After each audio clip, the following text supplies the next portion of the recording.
என்னடா இது பொம்பளை குரல் கேக்குது? எட மிஷின் சார். எட மிஷினா?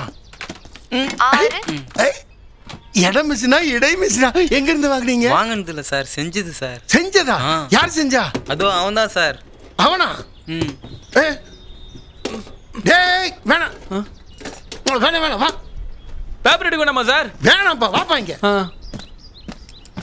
அது எடுக்க வேணாமா சார்? அதை அப்புறம் எடுத்துக்கலாம். இது நீயே செஞ்ச? ஆமா சார். சார்னு சொல்லக்கூடாது. சரி சார். அண்ணான்னு சொல்லணும். சரிண்ணே. ஆமா, இதுக்கு எவ்வளவு கொடுத்தா தருவேன்?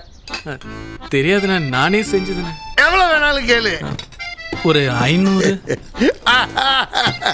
500 என்ன 2000 வச்சுக்கோ, உனக்கு தான்.